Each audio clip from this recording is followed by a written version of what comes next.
We're just realizing now that Donte's phone turned off because it is literally too hot in the studio that his phone was like, screw this, I'm out. The temperature says like 106 for you, you know? Yeah, so forgive us. This is probably going to go at this front of the video. Yeah, that's okay. Just to let people know, but... there's no video right now. It's just essentially... Because Donte's phone died, so this is just where we are. Yay!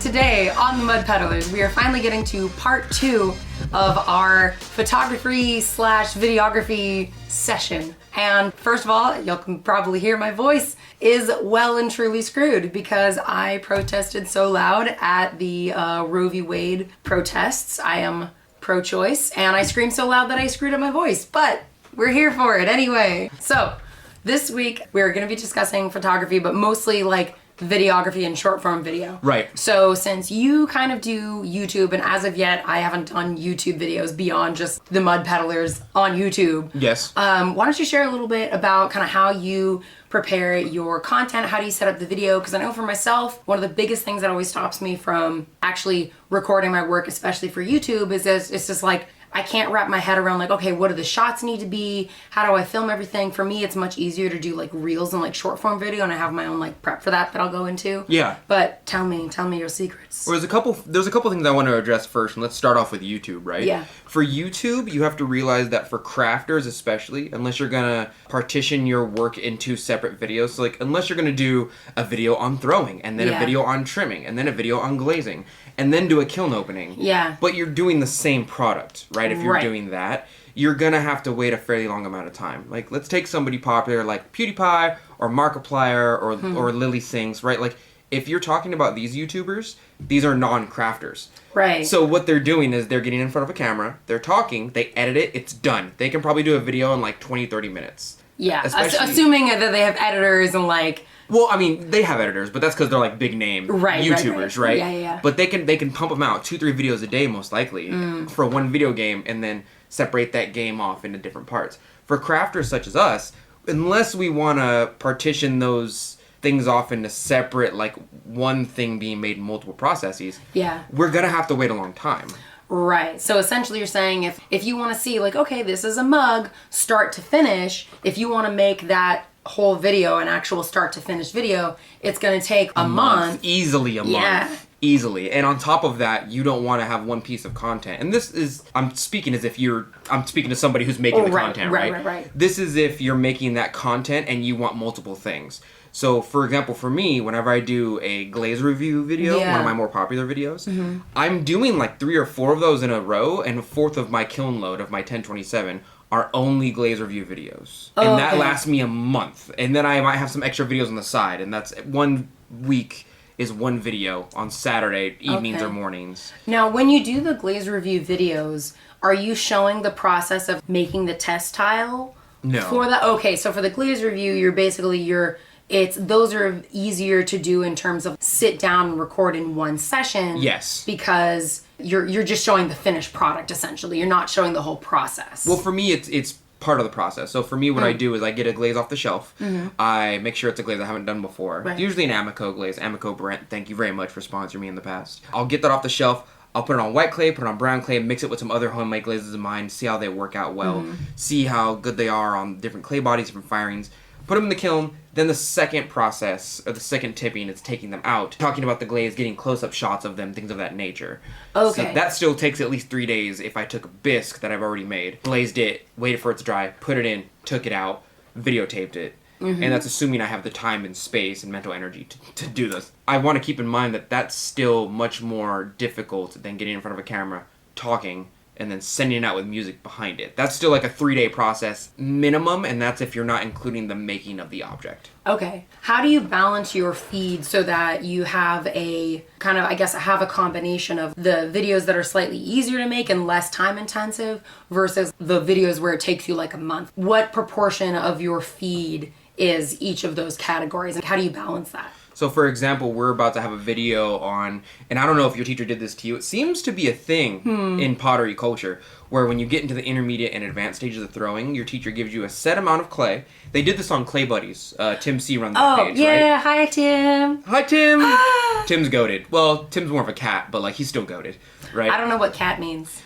Tim loves cats, and that's why I said. Oh, but goat, because that's greatest of all time, right? Yes. Okay. If you talk to Tim, I know things. Tim will meow at you. If you're like, "Hey Tim," he's like, "Meow." Yes. He's cool. Funny. I still love that he called me eyebrows at Insika because apparently I have very intense eyebrows. So I'd just be walking on the hall and I'd hear, "Hey, eyebrows," and I'm like, "No." I love it, Tim. You with the face. You with the face. Not the weirdest nickname I've ever had. So I'll take eyebrows. Yeah, anyway, carry 100%. On.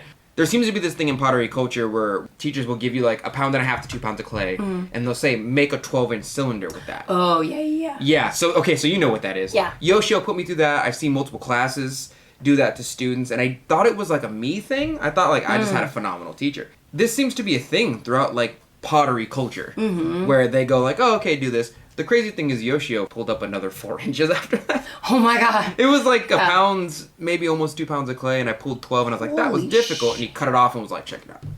Oh my god. But videos like that are videos in which I go, okay, I don't need to trim this. I don't need to do this to this. I don't know. I can do the activity. I can say goodbye. I can do maybe a sponsorship thing real quick at the end, and then we can call it good. Okay, so that's like a one session. That's a one session type of video. Yeah. So you have to mix them in. But while I'm doing that, the week of that video, while I'm taping it, recording it, editing it, I'm generally making other content for the next and next and next week. Right. I call them crutch videos. I shouldn't call them crutch videos. But they're like, well, this is important. I need to talk about this, but also I kind of need some time to make a video. That makes sense. Would you say that it's like 50-50 in terms of the meatier videos that take like a month, and then the shorter videos that take maybe a session or like 3 days for like a glaze review video? It's like 70-30, maybe even 80-20 for me. The 80% is the longer... Yes. Oh, okay. Yeah, and the long intensive videos, which I love, by the way. I love my long intensive videos because there's always a small subsection of people who are like, this video is too long. Oh, yeah. And my immediate thought is, like, if you don't have the patience to sit down through a 20-minute YouTube video, this might be the wrong art form for you. But if you ain't got the patience for 20 minutes, then, like, I don't...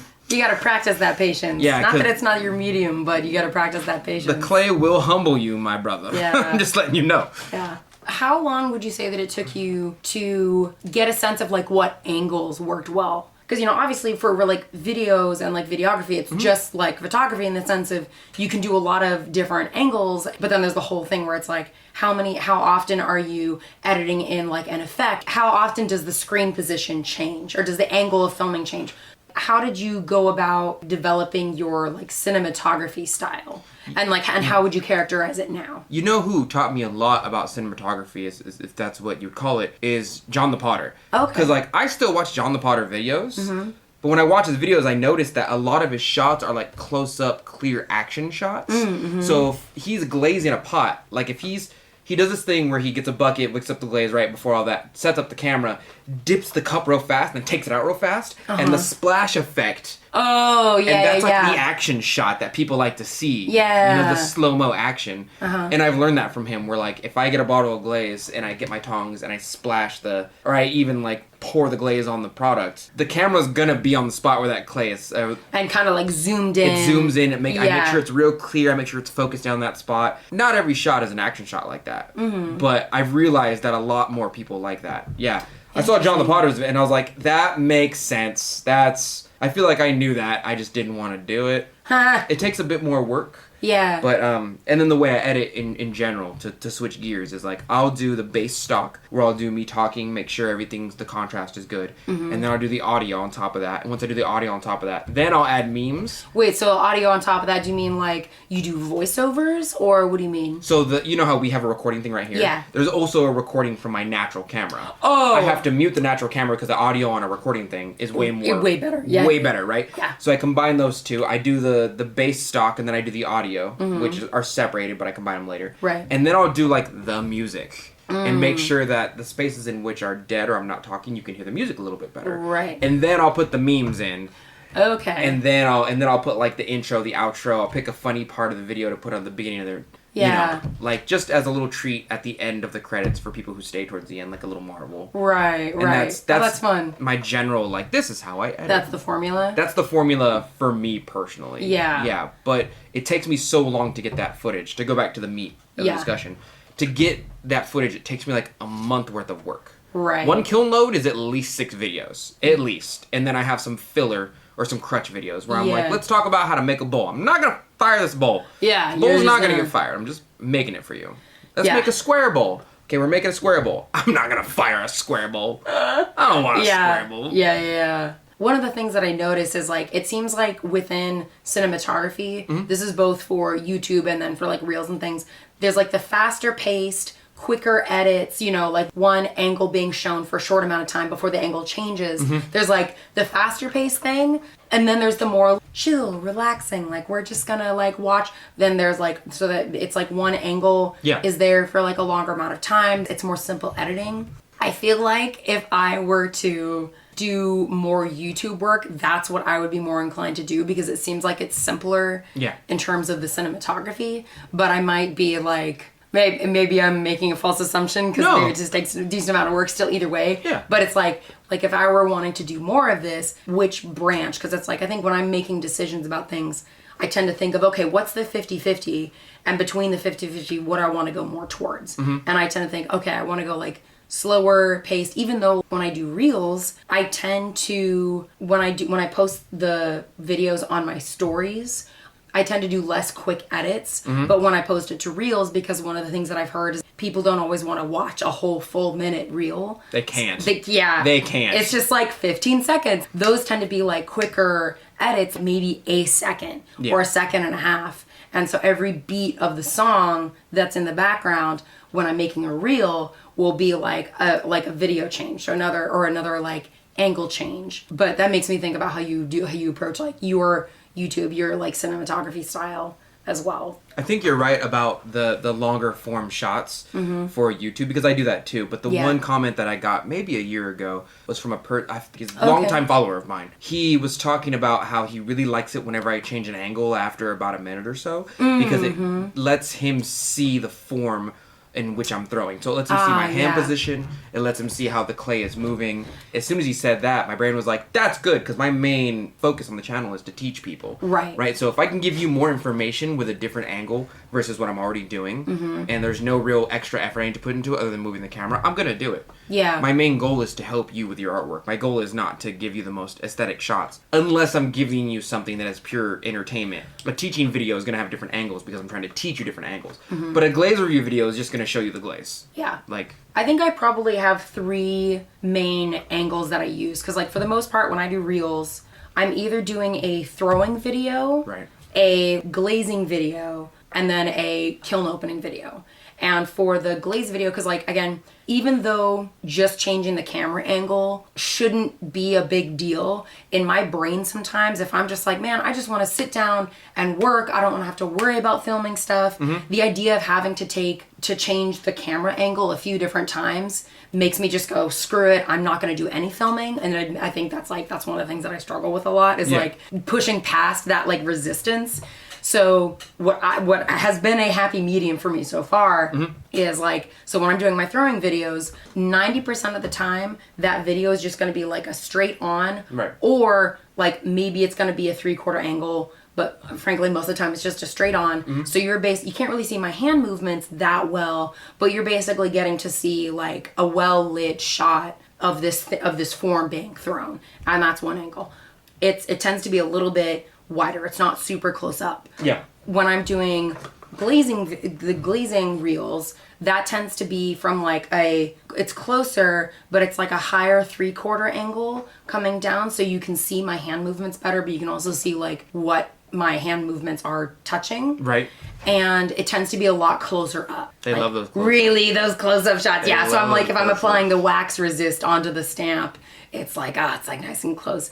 And then the last type of reel that I do, which is the kiln opening video, it's basically me holding the cup either by the handle or sometimes by the base, and doing like a couple seconds looking at it, and then switching to the next cup and basically unloading the kiln, showing each cup.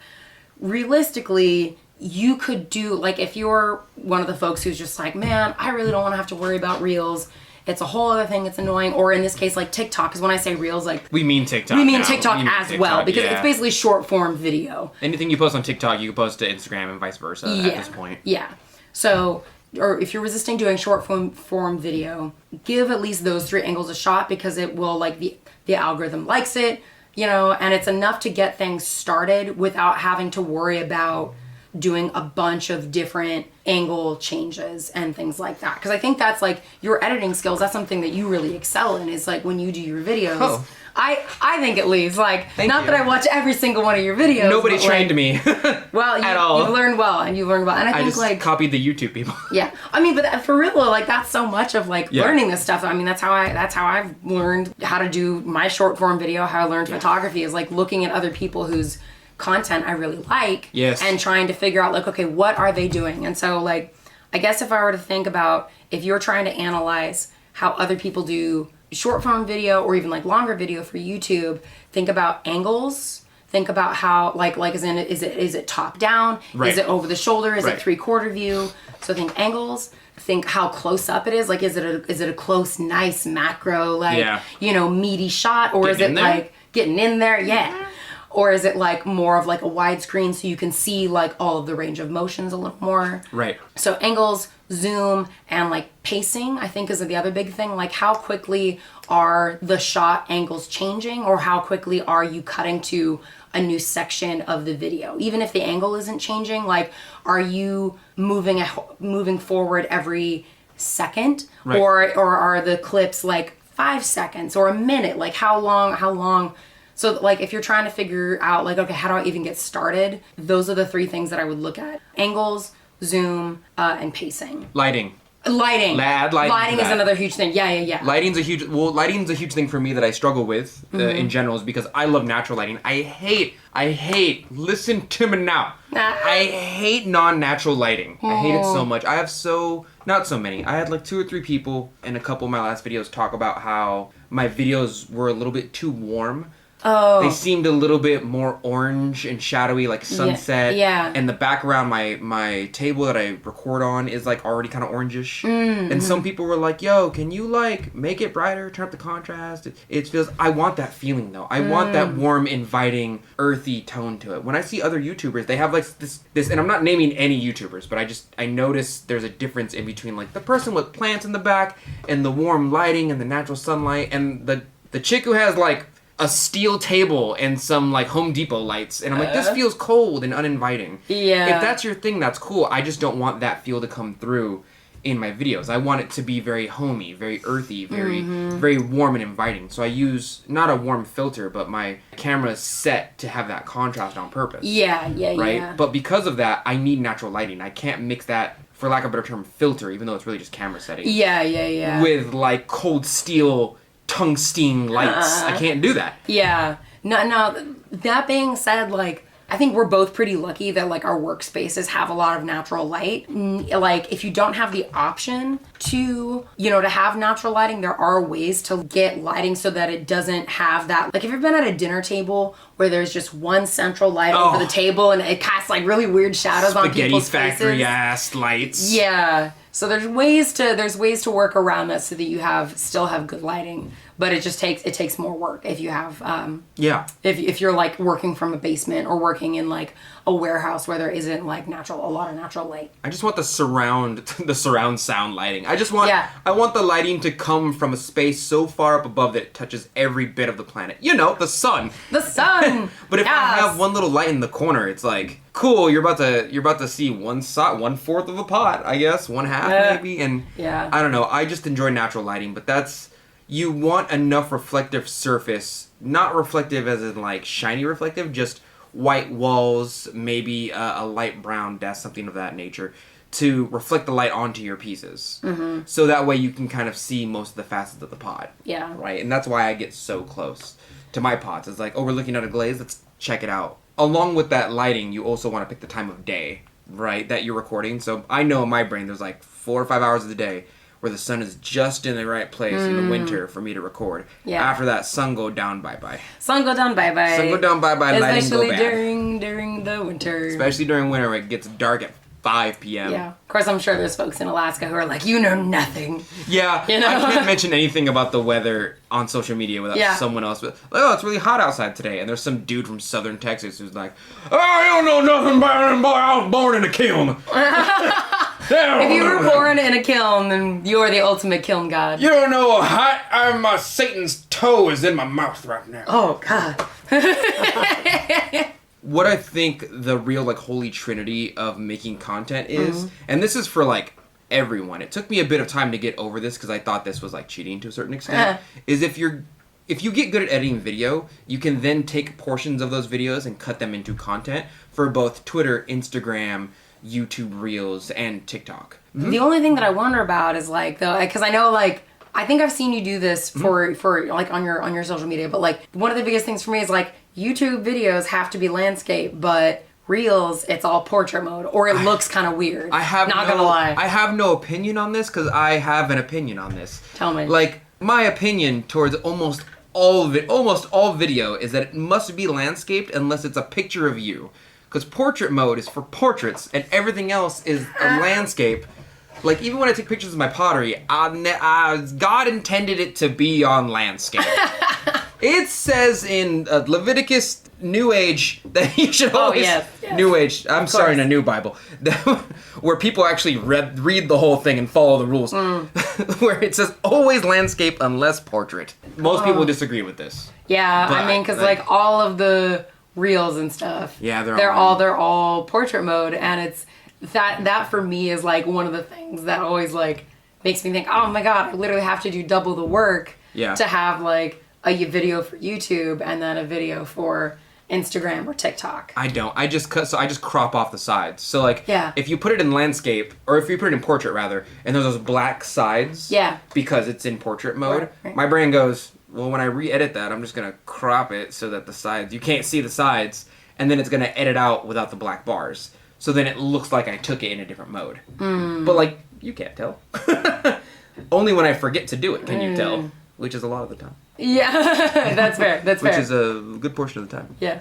I think Instagram has a thing where you can push a little button, it changes it from landscape to portrait. Yeah. But it just takes the black bar. Yeah. Really. Yeah. No, there is a way to change it, but what I run into in that case is that oftentimes what I want to be in the frame isn't in the frame. It's cut out, yeah. It gets cut out, yeah. So it's like... That is another one of those like mental blocks where I just don't want to have to deal with it. Yeah. But I hear what you're saying in terms of having one piece of content and then getting to use it multiple times. Yeah, there's no shame in it. Yeah, because it seems like especially with YouTube, you know, they have the whole like YouTube Shorts thing.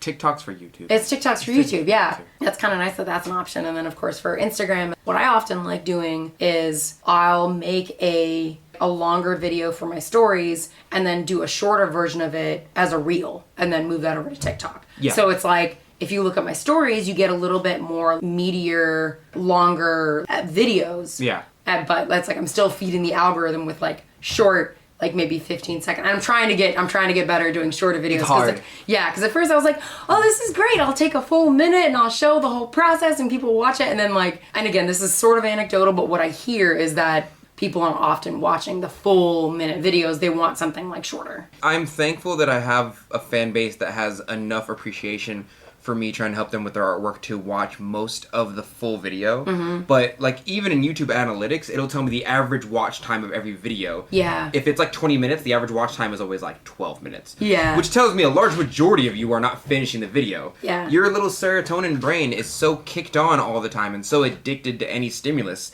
that you would rather click on another video that you were disinterested in than wait to see the conclusion and reward the center of your brain to see the end of a video. Like, and that's where TikToks and, you know, like Reels thrive, is that type of addictive serotonin feeding click. I don't know. They've just trained us to not pay attention for more than like 15 seconds. Yeah. My boomer grandparents used to complain about how like, oh, yeah, there's commercials every 15 minutes, so your brain's only trained to pay attention to 15 minutes. And they were right. But it's worse. It's 15 seconds now. Like, it's way worse now. Yeah. So I'm almost apt to make sure that my content doesn't reach more than like 10 seconds. If I can't finish up the whole process and show it to you in 10 seconds and clip it all into a nice little package with a good thumbnail and make sure it has good contrast with a like mysterious yet funny little caption at the bottom, then, like, I'm not gonna do it. That actually reminds me, that's one section that we haven't really talked about a whole lot yet, but is like trending audio. Because from what I've kind of been able to see, it seems like trending audio is often like pretty short, like 10 seconds, if that. That's something that I have not used at all, but I know particularly with TikTok and kind of now on Instagram, it's becoming more of a thing. So would you mind sharing your experiences with like trending audio and how to use that? You don't do much trending audio. I don't do it at all. It's I'm mostly sorry. just like lazy. I know I need to do it because I know it is like, it is a trend and it's funny, but it's also like, I just got used to it's hard out here making for regular videos. So what I generally do with, I wouldn't even call it trending audio, but that is what you're aiming for, is to get audio that is trending so it gets more eyes on it, right? Right. Because the algorithm goes, oh, you use this audio, more people are looking at it, I'm going to recommend this to their feed because Yeah. you're using it as well. Yeah. And based on how good the content is and how relatable it is and how funny it is and XYZ, then people like it and it gets more fish in the net. Yeah. Like, so to speak. So what I generally do is I waste hours of my day on TikTok. My brain power dies slowly. But if I see an audio, if I hear an audio, if I see one of the colors. I see an audio and I listen to the colors, yes. Yeah. If I get an audio clip that I like and I think I can attribute to any part of the product or process, I will then save that audio. I will go through it later, and usually I can reimagine a scenario in which I can apply that to myself. And then I'll just make that, right? And instead of like somebody who does metal work using that audio for themselves, I'll just attribute it to pottery. Right. And that's how I do it on TikTok. So there's a little button on TikTok and Instagram, honestly, in which you can save audio. Yeah. And it'll make a list for you. You go into your profile, you click your saved stuff, looks like a little flag, and then you go down the list and listen to it. And then that's what you make, like the sound is the base of your recipe. Yeah. And then you just make TikToks that relate to that sound based on your craft or situation. You can do it for drawing, you can do it for, you know what I mean? Yeah, so what do you feel like takes more effort? Making a short video where you're showing the process of something, or making a video where you are using trending audio? I stress out far more about making TikTok and Reels with the audio, because I see such fantastic content that I feel like little fish, big pond, where I feel like I shouldn't be doing this because, like, what if no one likes it? And sometimes it doesn't catch. The crazy thing is some of the stupidest things catch on. The stupidest stuff will catch on, and then like stuff that I'm like, this is really good, this is in depth, this is meta right here, nobody will carry, like 12 likes. Yeah. Versus the 10,000 I got on a different post that I'm like, God, that took 5 seconds to make. That idea was dumb. But if I make a YouTube video and I'm explaining the process, I feel comfortable because it's in my wheelhouse. Yeah. But if I'm making a Muscle Man or Scooby-Doo audio on TikTok, my brain is like, this feels cringy. Oh, like, you know what I mean? Yeah. So my brain goes like, I have reservations about doing that. But if the YouTube thing, I'm like, I'm essentially teaching a class for free on YouTube. Yeah. Where I'm just taking one facet of the process and helping people improve their game. Or I'm doing a glaze review or, you know, something like that. So you feel like you have more purpose. So you're less like 100%. Okay. So the trending audio type videos. Yeah. Or they take less time. Way less time. But they're more like mentally stressful for you. If I wasn't stressing about it, I could probably make like 3 a day. Yeah. I have tons of audio saved. Yeah. Right? But like, I don't know, just something about it makes me go, don't do that. That's just maybe like, I don't know. I feel like personally, I am a pseudo teacher of YouTube. The amount of people who consider me their teacher because they don't have a teacher of their own. No, there's so many people. There's so many people that call. There's one person who calls me master, and I'm like, you don't have to. Please don't call me. Please don't call me master. Sorry, that's my laugh right now. Unless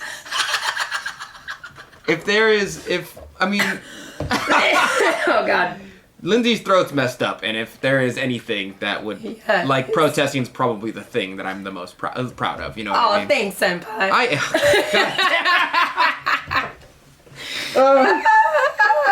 Oh my lord. The algorithm is fickle and changes constantly, and you just have to keep up with it, essentially. Like, regardless of the hashtag, you could be using all the right hashtags. Probably won't work out in your favor unless you have the right algorithmic formula going, you know? It's a lot. I feel like I've probably said this before on the podcast and definitely in, you know, on Instagram various times, but like, I think my biggest issue with content creation is that I'm inconsistent. And not like for months at a time, but for a couple weeks at a time, because I don't often like pre-plan content, which is something I know that I should do. But oftentimes what will happen, especially if there are like changing trends in what I need to be doing for social media, like when Reels first became a thing, or when Reels first became a thing, when TikTok started like skyrocketing, what tends to happen is I get overwhelmed and then I don't post anything. So it's like, I'll say this as advice that I also tell myself, but it's like, again, because content is stupid, but it's the world we live in. 100%. So if it's like, it is better to try and better to make something than to get overwhelmed and post nothing, because that's probably the worst thing you could be doing for the algorithm is like, is not posting anything. Yeah, no, honestly, I take long, so I have this thing where I feel like the content that I post is not good enough for eyes. Like if it's not, if I'm not impressed by it, I'm probably not going to post it. Right. But I understand that just like where I'm coming from, my aesthetic of art isn't everyone else's aesthetic of art or aesthetic that they like. So I understand that like if I make something that I see as poor quality, somebody else probably loves it. Yeah. And that quality is probably the wrong word. Just maybe not my aesthetic. Yeah. Somebody else probably loves it. Like I hate the color yellow. I hate the color yellow. Yellow and like highlighter red tilts me so hard. McDonald's colors tilt me so hard. McDonald's colors are panic colors, and I don't like them. Panic colors, I hate them. If I make content that has any hue of that whatsoever, I'm like, I'm not going to post that, right? Just because I personally don't like it. Yeah. And it's not like you have to completely change, like, your branding or something like that. It's just loosening up about what you post, and then also pre-planning content, because that's something I don't do, and it always bites me in the ass. Well, the consistency thing is a big point that I want to dig into, like you said, is if you don't post like every other day, the algorithm kind of forgets about it. Like I have 10,000, 11,000, something, I don't know. You got a fair number of subscribers. I got or followers on, because you're at what, like 60, are you at 65K on YouTube now? Yeah, I think I'm at like 70-something K. Yeah. So you have a bunch of followers on YouTube, and then you have about, what, 10,000 followers on Instagram? 9, 10, yeah. And then on TikTok, how many followers do you have on TikTok? 1,000. Okay. 1K. Yeah. Something like that. But also, like two things. Number one, I like to say, one TikTok follower is worth like 4 subscribers on YouTube. Like TikTok followers are really are really easy to get. And then subscribers are like people who want more long-term content from you.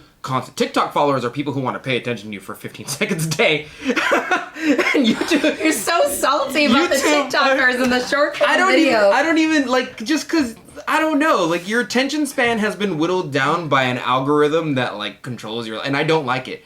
The thing with me personally, and small rant, I promise. Okay, you're good. I promise, small rant. The thing that bugs me is that I think I'm self-analytical enough to understand when someone's trying to, especially advertisements, are trying to get me to buy a thing. Yeah. And it bothers me a lot that we've subscribed willingly, by the way, to a system that controls the center of our reward center of our brains. Yeah. To the point where, like, the whole purpose of that thing is to give us a Pavlovian response in order to sell us or keep our attention on a thing. Yeah. Like, it's we chose to be controlled, and it bugs me. You know, like, when there's a commercial, and they're like, oh, my kids are running through the house, and they're like, my kids are safe, and I love them. That's why I use Downy. Your kids are not safe because you're using Downy.